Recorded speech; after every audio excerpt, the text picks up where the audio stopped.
Welcome back, everyone. My name is Jake, and you are going to be watching the Federal Focus Weekly Show. Okay, today, this week, I'm just mostly going to be talking about random, unrelated politics and some potentially sports news and space news which has happened this week.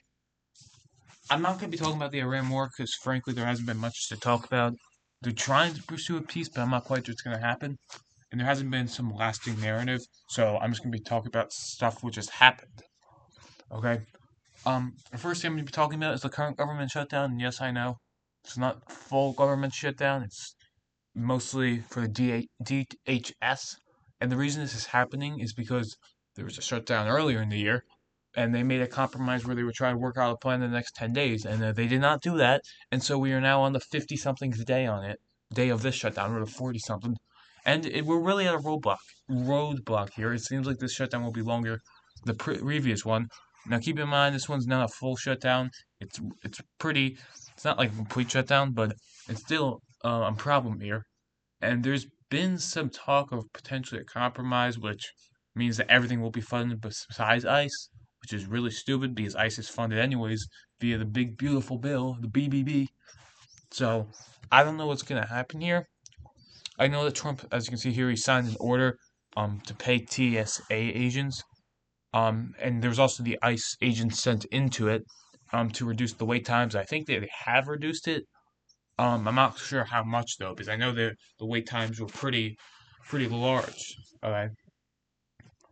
Um. So yeah, I think the airport which I'm closest to, JFK. I'm pretty sure they had some problems with wait times, but I think they've gone down now. This will eventually end. I just don't know how, to be honest, considering the compromise just doesn't seem to be happening. And so we'll have to see what's gonna happen. Yeah, Tiger Woods is here just because he had a DUI, but I'm not sure if YouTube will allow me to talk about it here. He also had his mugshot taken, so that's that. He had a pretty bad crash. But yeah, the 2028 election, I have this here because there's been some. I think Ron Paul said recently that he thinks he may run for president, which I don't get why. Like, you're just not gonna win, man. Okay, you're gonna get at most 5% of the vote. He said that he wants to appear to the business wing of the Republican Party. There is no business wing. It doesn't exist anymore. Trump destroyed it. Okay, it kind of got merged with his wing. Okay, so I don't know why he would do this. Is he's just not gonna win here. I don't know. Maybe he's trying to appeal to the Massey, to the Thomas Massey people in the Republican Party, but he's probably gonna get primary Thomas Massey. So I don't get what Ron Paul's doing here. He's probably not gonna run, but if he does, he get absolutely demolished. It's either gonna be Marco Rubio or Vance in all likelihood. Maybe there's someone else, but that someone else is not gonna be Ron Paul. And I'm speaking of the Republican primary. Wait, what? This is funny. Um, yeah, as you can see, if I can find it, the polls for the Republican Party. Uh, here, it has gotten a lot closer recently. Marco Rubio.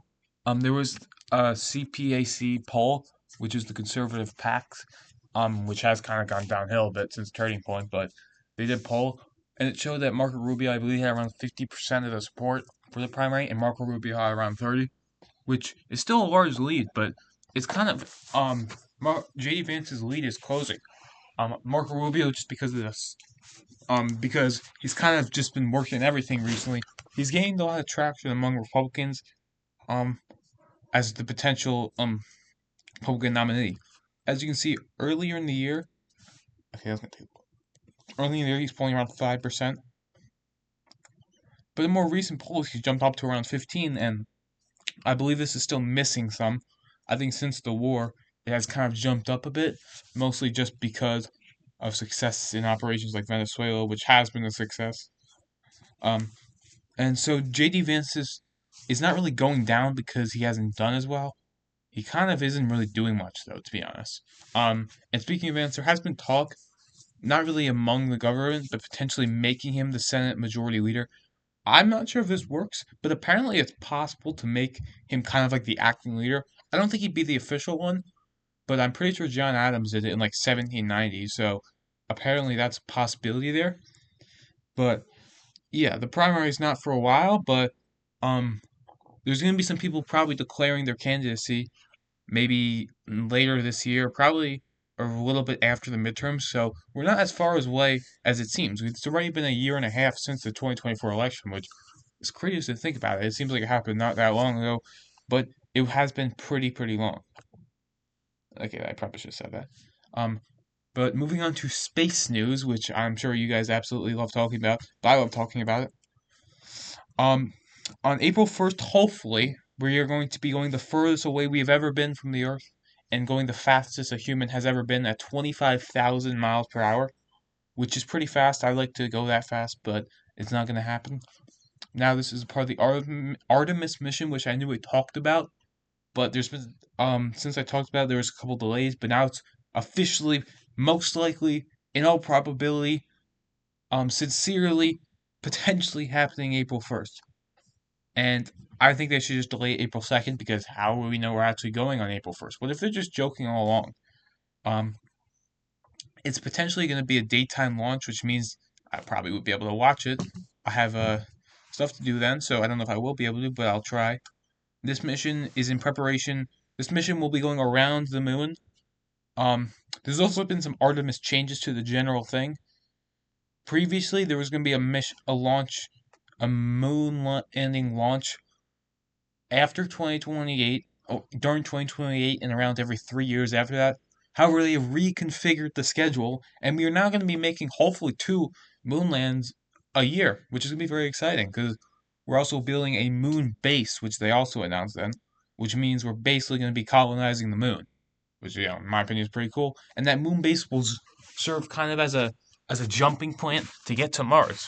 This is actually a very important mission, and I'm really annoyed to see some people not even know about it. And a lot of people are saying that it's a waste of time and money, which it's not. Okay, we're spending a couple $1 billion to go to the moon. It's really not that much. We have so much better uses for the money than other stuff we are doing. This is something which is 100% necessary, not only because it's good, because it's cool. Okay, you're telling me you don't want to go to the moon? It's ridiculous. Now they changed the actual Artemis mission. Artemis 3 was previously going to be the actual moon landing mission. However, it has been reconfigured. It will be a low orbit mission, and Artemis 4 will be the actual moon landing mission. However, the time for when it will happen actually didn't get pushed back because Artemis 3 was pushed up and Artemis 4 was kind of stayed where it was. So it actually is going to be 2028. Hopefully, is the schedule for the moon landing, which is kind of a space race at this time because I know China's planning to go on it by 2030. But moving on from the moon, we got the Yankees, baby, the Yankees. Let's go 3-0. But yeah, the baseball season started again, and so my Yankees are doing pretty well so far. Although let's be honest here, the June swoon always happens. So I give it to around, I don't know, man. Let's see. Predictions June 16th, right after school ends, exactly when we're gonna start going down the hill. We'll be like 40-11 or something. We'll go the rest of the games. We'll be I don't know 54-60 or something. Probably because of Aaron Boone. But so far, we've been doing pretty well. We've given up 1 run in the first 3 games. 1 run. That's ridiculous. Okay, probably mostly because of our epic pitching rotation without even Garrett Cole or Carlos Rodon. But we don't need them because we got Cam Schlittler. And Cam Schlittler, okay, MVP votes this year. I don't care what you say. Ben Rice and Cam Schlittler, MVP votes this year. But that's going to be all for today. Thank you everyone for watching, and I will see you next time.